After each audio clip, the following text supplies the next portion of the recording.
Damos continuidad a esta capacitación con el capítulo relacionado a COVID-19 y odontología. En esta presentación hemos hecho una recopilación de datos, información sobre qué necesitamos saber acerca del virus, periodo de incubación, síntomas, grupos de pacientes, clasificación de casos, profesiones de riesgo, vías de transmisión, prevención de transmisión directa, prevención de transmisión desde objetos o superficies, higiene de manos, tratamiento odontológico, equipamiento para protección personal, organización de la clínica odontológica y personal del equipo de salud con sospecha o confirmación de COVID-19, finalizando con una pequeña discusión sobre las personas con enfermedades crónicas y emergencias locales y regionales que enfrentan esta pandemia. Vamos a hacer un poco un repaso de algunos conceptos que ustedes han visto anteriormente. En primer lugar, definir a esta enfermedad, el COVID-19, como una enfermedad infecciosa causada por el coronavirus. El coronavirus se descubrió en los humanos en la década de 1960 y existen alrededor de 7 tipos de coronavirus que pueden infectar a humanos. Pero este nuevo tipo de coronavirus y la enfermedad se desconocían hasta su aparición hace muy poquito en Wuhan, en China. Fue en diciembre de 2019 cuando se reportaron los primeros casos. A este nuevo virus se lo denominó SARS-CoV-2. Y el nombre COVID-19 se lo dio la Organización Mundial de la Salud como un acrónimo del inglés Coronavirus Disease 2019. Hasta el momento no existe tratamiento ni vacuna contra el COVID-19. Pero sí es cierto que existen muchos grupos de investigadores que están trabajando contra reloj para lograr algún tipo de formulación que logre una inmunización de la población mundial. Este virus es más contagioso que el de una gripe estacional y su periodo de incubación transcurre en el tiempo entre el momento de la infección y la aparición de los síntomas, estimado en un promedio de 5 días.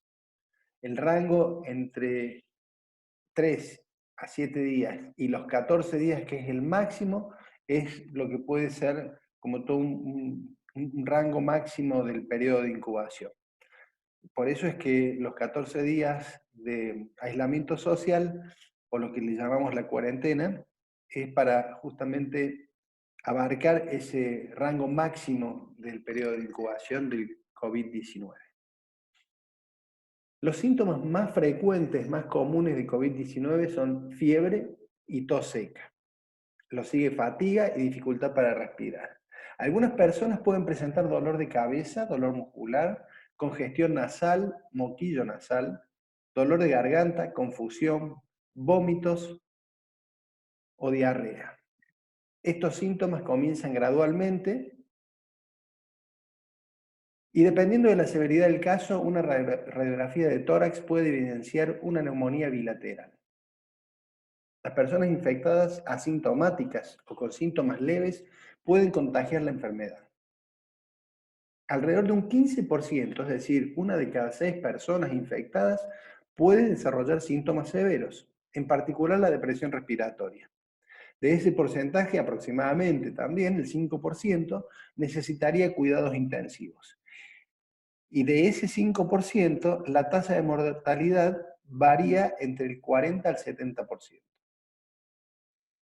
Recapitulamos un poquito los de los síntomas. Fíjense que en cuanto a la frecuencia de aparición de estos síntomas, la más frecuente es la fiebre. Casi un 90% de casos con COVID positivo presentan fiebre. Casi un 70% tos seca y casi un 40% fatiga. El resto de los síntomas en realidad son muy, muy baja la frecuencia de su aparición, por lo tanto es como una tríada la que es patognomónica de este síndrome. Los grupos de pacientes, en realidad todas las personas de todas las edades son susceptibles al COVID-19, aún en las formas más virulentas. Pero los grupos de riesgo de contagio son aquellas personas en contacto cercano a pacientes sintomáticos y asintomáticos de COVID-19, tales como trabajadores de la salud u otros pacientes en los mismos centros de salud. Los niños son más propensos a las variantes asintomáticas de la enfermedad. Los grupos con mayor probabilidad de presentar síntomas más severos son las personas mayores de 70 años de edad y las personas con comorbilidades preexistentes, como por ejemplo aquellos con antecedentes cardiovasculares, el tipo de la hipertensión severa, infarto, cirugía cardíaca, paro cardíaco, falla coronaria, personas con diabetes insulino dependiente, fundamentalmente aquellas que no están controladas, personas con enfermedad respiratoria crónica o con falla renal, o personas dializadas, pacientes oncológicos en tratamiento, personas con desórdenes inmunológicos, congénitos o adquiridos, personas con cirrosis hepática, personas con obesidad. Y también en este grupo, dentro de las personas con mayor probabilidad de presentar síntomas más severos, incluimos a las mujeres embarazadas. La diferenciación de los casos, es decir, el triaje, ese tamiz en los cuales luego de un testeo nosotros vamos categorizando los casos, podemos decir que hay 4 categorías: casos confirmados, casos sospechosos, la población de riesgo y los casos recuperados. En cuanto a las profesiones de riesgo, los odontólogos se encuentran en el grupo de profesionales con mayor riesgo de contaminación. Pero no solamente los odontólogos, por supuesto, los profesionales de la ciencia de la salud en contacto con pacientes como médicos, enfermeros, terapeutas de distintas disciplinas cuya actividad se realiza en contacto con el paciente, son los que están en mayor riesgo de contaminación o de infección. También el personal administrativo en los centros de salud. Y un ejemplo que se da de esto, publicado en algunos artículos, es lo que pasó con la primera infección que se dio en Wuhan, en China. En el hospital odontológico de la Universidad de Wuhan, usando las medidas de protección adecuadas, 169 miembros del staff atendieron las emergencias de más de 700 pacientes. De esos 169 se contagiaron 9, 3 odontólogos, 3 enfermeros, 2 administrativos y un estudiante de posgrado. A medida que vamos conociendo esta enfermedad nos damos cuenta que los riesgos en cuanto a ocupaciones o profesiones son múltiples. Toda persona que está en contacto con una persona infectada y que recibe en una conversación las gotitas del fluido de la saliva sin tener una distancia social adecuada, está en riesgo de contaminación. Esto realmente va a causar un cambio de paradigma en cuanto a las medidas de protección para evitar justamente la transmisión de infecciones en los ámbitos laborales. Para eso tenemos que conocer las vías de transmisión. Sabemos que los pacientes asintomáticos y aquellos en periodo de incubación son portadores del virus y que este virus se disemina frecuentemente por gotas de fluidos nasales o bucales al hablar, al toser, al estornudar, al reír, etc. ¿Cómo ingresa la infección a un individuo? Puede ocurrir a través de la mucosa oral o la mucosa nasal o también de la mucosa de la conjuntiva ocular. Las gotas de fluido que se depositan en objetos o superficies conservan su potencial patogénico durante 3 horas si son superficies secas y hasta 9 días en superficies húmedas. Una persona puede contagiarse si toca una superficie contaminada y luego toca su cara, penetrando el virus a través de ojos, nariz o boca. La transformación de la saliva o la sangre o secreciones mucosas de la cavidad bucal en aerosoles aumenta el riesgo de transmisión. Por ejemplo, cuando utilizamos instrumental rotatorio de alta velocidad o instrumental ultrasónico, se generan esos aerosoles que van a quedar en el ambiente por más de 3 a 6 horas. ¿Cómo podemos hacer para prevenir la transmisión directa por vía salival?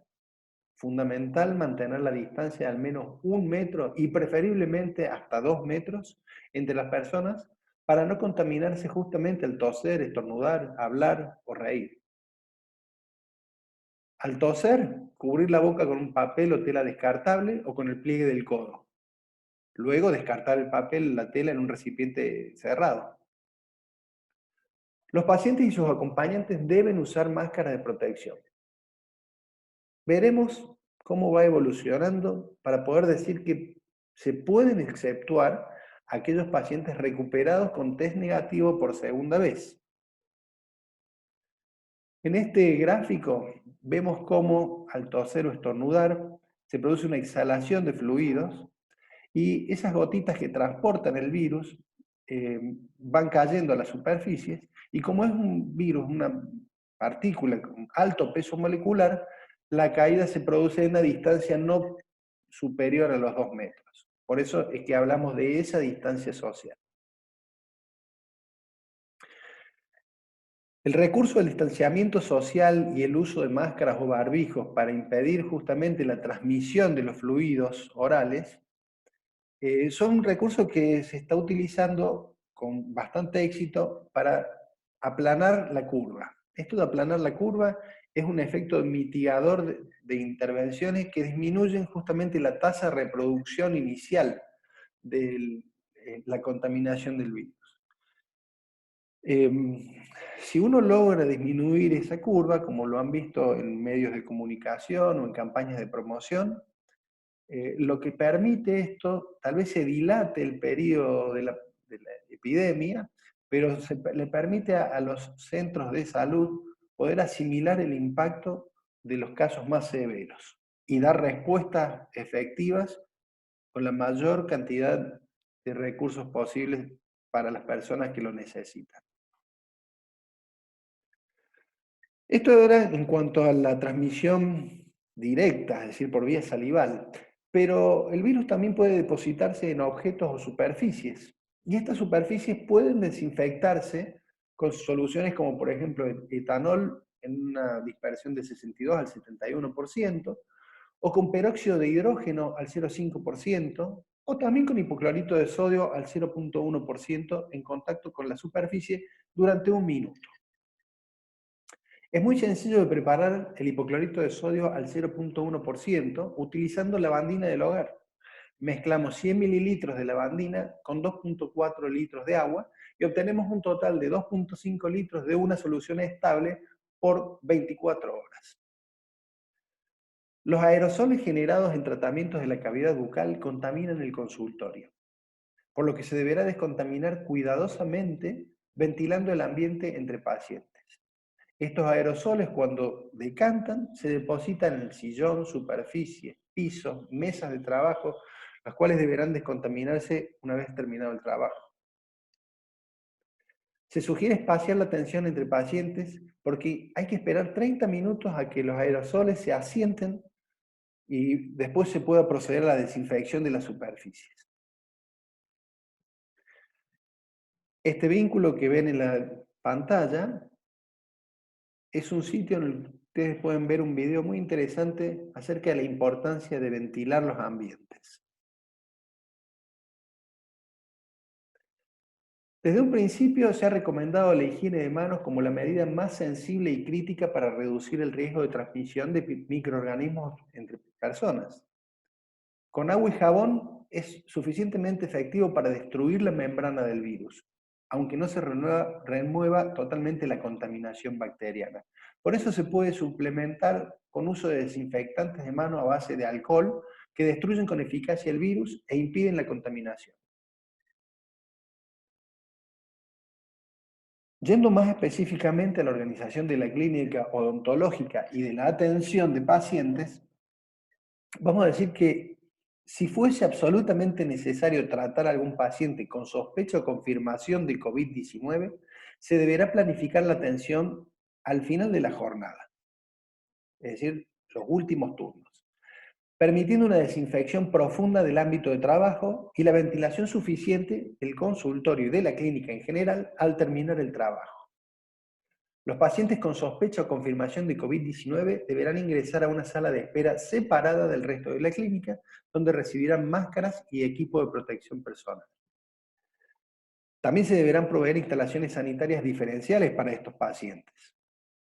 Ahora, en una sala de espera común se concentrará la cantidad mínima de personas de acuerdo a las dimensiones y posibilidades de ventilación de ese ambiente. En esta sala de espera deberían evitarse superficies donde haya un posible asentamiento de microorganismos, retirar revistas, mesas y objetos decorativos. En cuanto a la atención de pacientes durante la pandemia, ¿cómo hacemos para hacer un tamizaje de las urgencias mientras dura esta pandemia? Hemos decidido dilatar la atención de pacientes durante todo este periodo, reduciendo la atención a urgencias. ¿Y qué serían urgencias odontológicas? Dolor agudo, abscesos con fiebre alta y dificultad para tragar o respirar, o traumatismos y politraumatismos, aplazando tratamientos y urgencias, entre comillas, que del tipo funcional o estético. Es todo un desafío también pensar la atención al futuro, en el cual tengamos que evitar el riesgo de contagio directo y la contaminación cruzada de COVID-19 en un consultorio odontológico, porque son muchos los actores que intervienen en este proceso.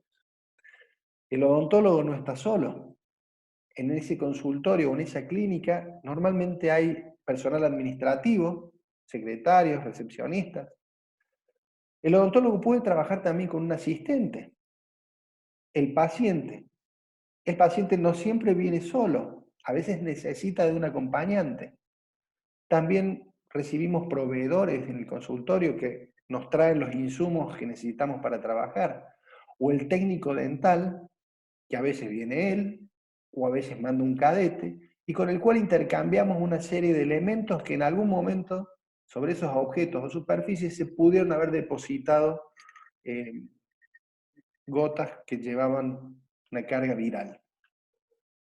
También a los consultorios o a las clínicas viene personal para la recolección de residuos patógenos y personal de limpieza que habitualmente mantienen las instalaciones en condiciones sanitarias.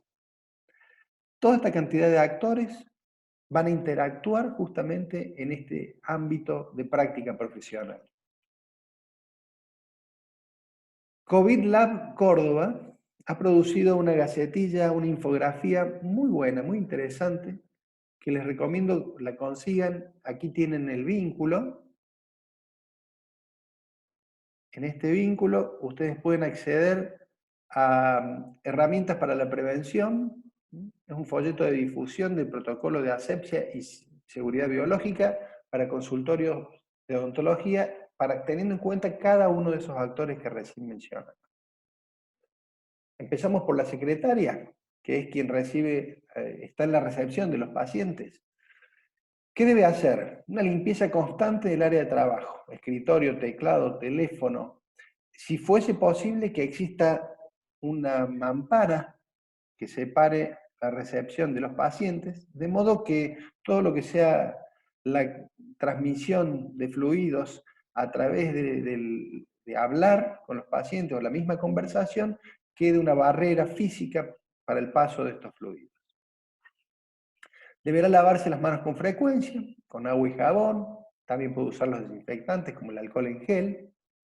Para recibir a los pacientes mantendrá una distancia de mínima 1 metro y programará los turnos de forma espaciada para que no haya aglomeraciones en la sala de espera.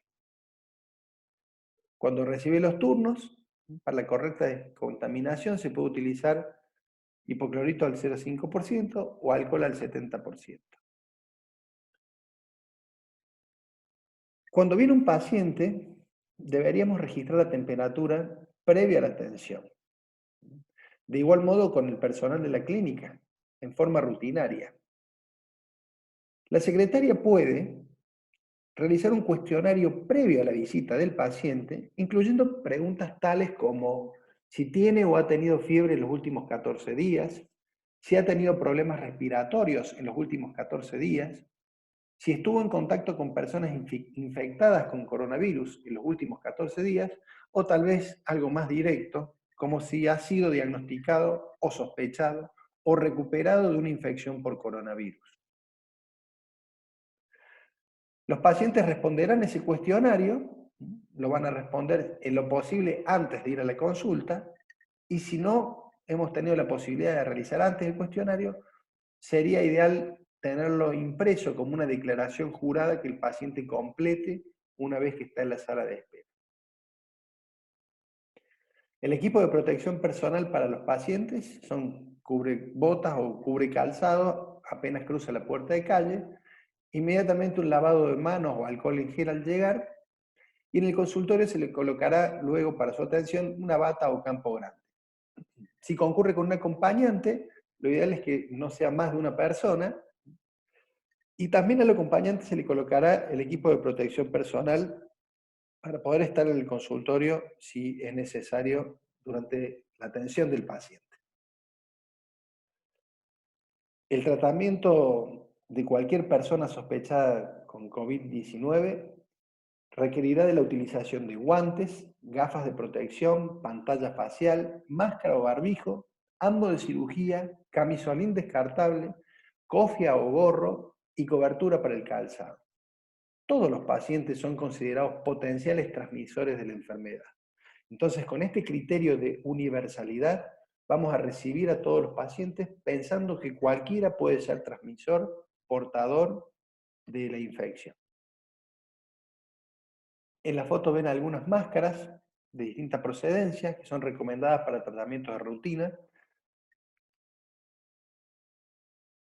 Puntualmente, lo que nos dice COVID Lab Córdoba es que para el odontólogo el protocolo de asepsia y seguridad consiste en lavarse las manos antes y después de cada paciente y usar el equipo de protección personal con una secuencia para colocarse y para retirarse que la vemos en esta foto.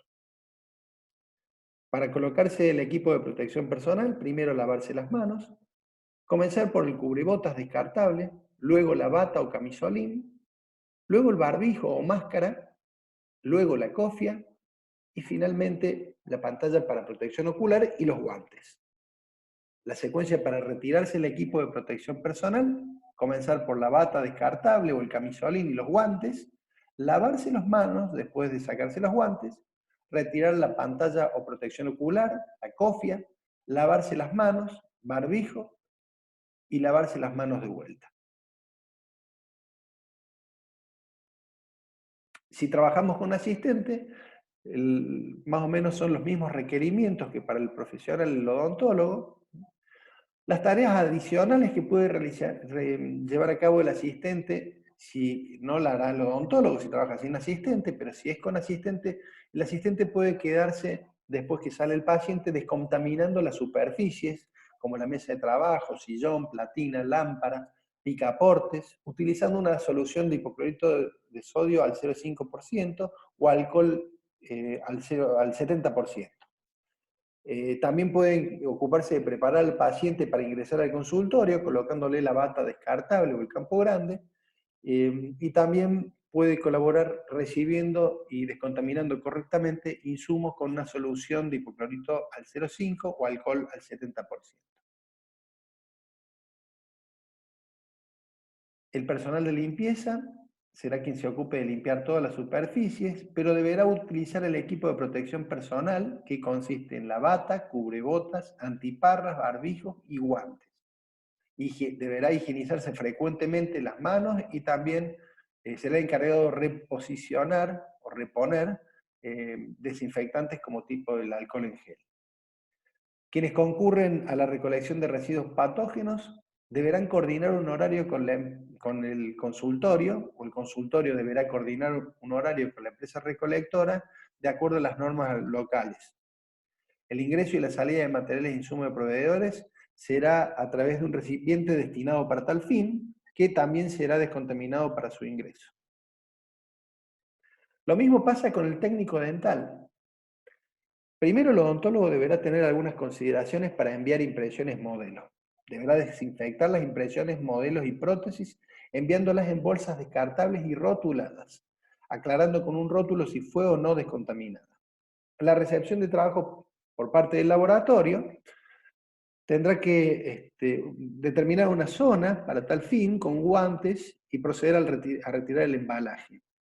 También deberá descontaminar las impresiones y modelos si fuese necesario. El cadete del técnico dental, que es el que va a los consultorios a retirar los trabajos, lo hará en una franja horaria acordada para poder realizar todos los protocolos de descontaminación como corresponde. Y el técnico dental deberá descartar las impresiones vaciadas, enviará los modelos y las prótesis desinfectadas también en bolsas descartables, siempre con un lavado frecuente de manos y respetando en su laboratorio las normas de bioseguridad correspondientes. Luego de dar estas recomendaciones, vamos a hacer un esquema, una especie de animación rudimentaria que nos puede servir como una lista de cotejo para lo que sería la secuencia de la atención odontológica. Entonces, como dijimos antes, el paciente ingresa, lava las manos con agua y jabón, puede utilizar algún desinfectante del tipo del alcohol en gel y en el consultorio se le proveerán de unos cubre calzados para poder ingresar a las instalaciones. A partir de ahí, realizará todos los trámites administrativos previo al ingreso al consultorio. La recepción, en lo posible, debería estar separada por algún tipo de mampara para que no haya posibilidad de traspaso de fluidos a través de esa mampara.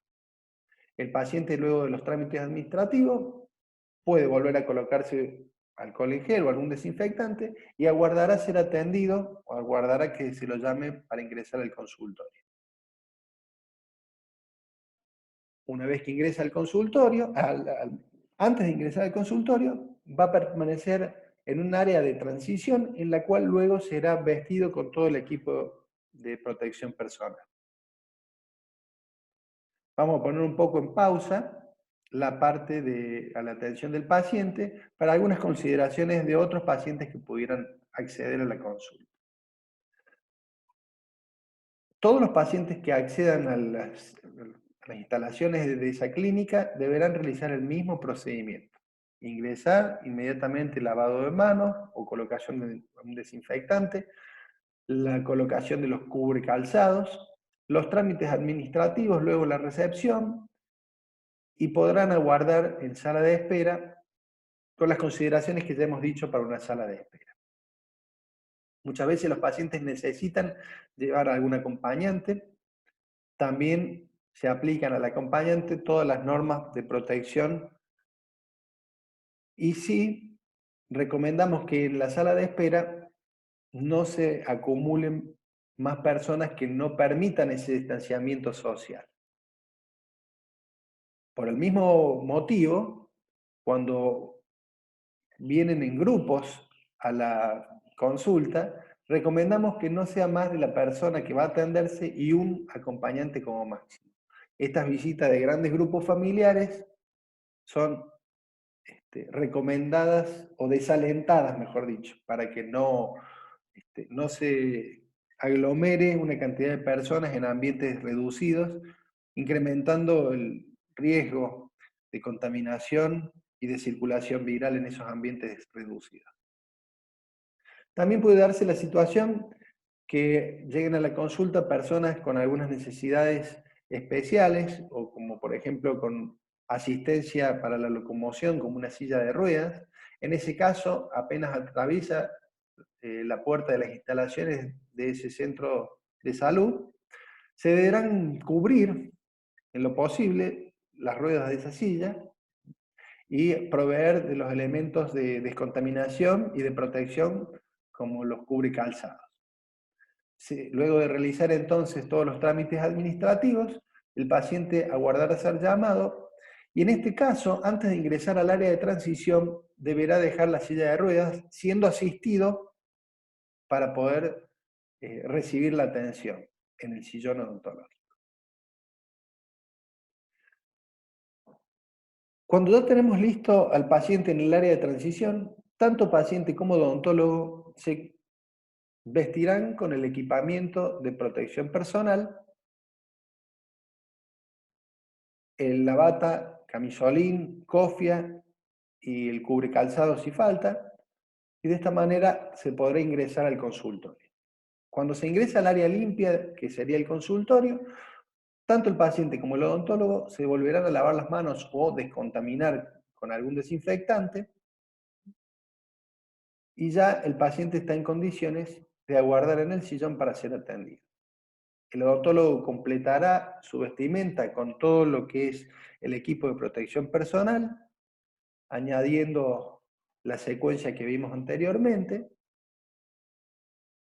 y ya en condiciones, con todo el equipo listo, procederá a dar la atención al paciente. Cuando termine la atención del paciente, ya más adelante veremos en algunas diapositivas algunas recomendaciones durante el tratamiento odontológico. Pero completamos la secuencia ahora una vez que se retire el paciente, sale al área de transición en la cual todo lo que sea equipo de protección personal descartable, tanto del paciente como del odontólogo, van a ser descartados en un recipiente para tal fin. El odontólogo en este momento, o el asistente, si se ha quedado en el consultorio el asistente, dispone de una hora para todo lo que es la desinfección de las superficies, la ventilación correcta. No se olviden que también debe esperar 30 minutos a que se asienten todos los aerosoles que se han generado durante el tratamiento para poder descontaminar las superficies en donde se pueda asentar el virus. Ventilar bien entonces y después de hacer toda la descontaminación, se termina de liberar de todos los descartables que pudieron haber quedado. Entonces, permitimos suficiente tiempo de espera entre un paciente y otro y ya estamos listos, después de un tiempo prudencial, para atender al siguiente paciente.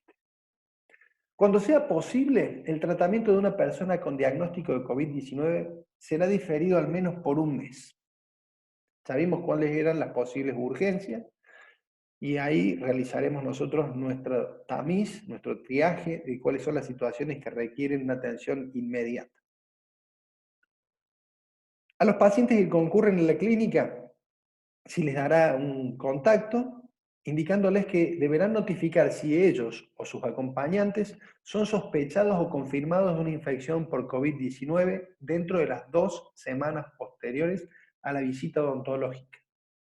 De igual modo, los pacientes y sus acompañantes serán notificados a su teléfono de contacto o domicilio personal en caso de que algún miembro del personal de la clínica u otro paciente fuera sospechado o confirmado de una infección por COVID-19, dentro de las 2 semanas posteriores a su visita odontológica.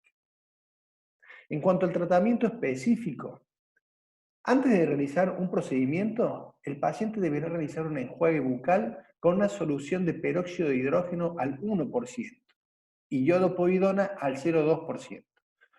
Estamos muy acostumbrados al uso del digluconato de clorhexidina, pero en este caso hay documentación probatoria que no es de los colutorios más recomendables para la inactivación del coronavirus. En lo posible, deberían evitarse el uso de jeringa triple, instrumental rotatorio de alta velocidad o instrumental ultrasónico, porque sabemos que todos estos instrumentos generan aerosoles. Si es necesario, podrían utilizarse piezas de mano de alta velocidad antirrefractarias para reducir la contaminación con la vaporización de agua. Es preferible el uso de técnicas radiográficas extraorales sobre las intraorales, porque de esta forma podemos evitar provocarle mayor salivación o tos a los pacientes. Los tratamientos que así lo permitan deberán realizarse con aislamiento de goma DIC para reducir el contacto con la saliva. También se recomienda usar suctor de alta potencia. Vienen unos modificados ahora que se imprimen con las impresoras de 3D, que se hacen justamente con una abreboca y permiten que toda la succión sea directa apenas se generan los aerosoles. La vaporización de los líquidos a través de la refrigeración de instrumentos como la turbina o el ultrasonido. También esto, si fuese posible, se recomienda el trabajo con asistente, es decir, trabajo a 4 manos. Y luego de la atención, el consultorio debe ser descontaminado por completo. Todas las superficies y objetos, no olvidar de los picaportes, sillas, escritorios, etc. Y debe ser ventilado antes del ingreso del siguiente paciente. Por lo tanto, hay que permitir suficiente tiempo entre pacientes. En cuanto a las suturas, es preferible utilizar suturas reabsorbibles. Tenemos algunos puntos de discusión antes de terminar esta presentación. Una cosa que probablemente se vaya resolviendo a medida que vamos conociendo un poco más de esta enfermedad es cuándo deberíamos notificar a los pacientes. ¿Los notificaremos cuando hay una sospecha o una confirmación de algún caso de coronavirus? ¿A cuántos pacientes deberíamos rastrear hacia atrás a partir de esa sospecha o esa confirmación? ¿Veremos los de la última semana? ¿Los de los últimos 14 días? ¿Usamos el mismo protocolo para todo el personal de la clínica? Secretarias, administrativos, enfermeros, dentistas, estudiantes. Otro punto para la discusión es cuándo puede el personal de salud que se infectó con coronavirus volver al trabajo. Es decir, ¿a cuántos días desde que está asintomático o cuántos test PCR negativos? Sabemos que hay alrededor de un 30% de falsos negativos. Y también sabemos que en muchos lugares el acceso a estos tests es bastante complicado. Lo que sí sabemos por publicaciones es que las personas con condiciones médicas crónicas habitualmente son discriminadas durante emergencias nacionales. Este riesgo se describe en relación a la interrupción en la provisión de servicios de salud, a la interrupción de cuidados rutinarios, a la interrupción de la provisión de medicamentos, a un aumento en el estrés, cambios en la provisión de alimentos y los niveles de actividad, y también porque se interrumpen los medios de transporte. Este riesgo aumenta para aquellas personas que además viven en zonas desfavorables y existe interacción entre personas con condiciones médicas crónicas y nivel de deprivación o vulnerabilidad. Queda mucho por conocer y esta enfermedad COVID-19 es muy dinámica en cuanto a su avance y evolución. Cada día vamos descubriendo cosas nuevas y probablemente esta información que les estamos dando en esta presentación ya quede un poco desactualizada. En esta captura de pantalla, si ustedes quieren hacer, tienen las referencias y la bibliografía de consulta que hemos utilizado para esta presentación. Esperamos que sea de utilidad y que todos estemos en condiciones de volver a una nueva normalidad utilizando todas las medidas y extremando todas las medidas de precaución y de protección frente a esta pandemia.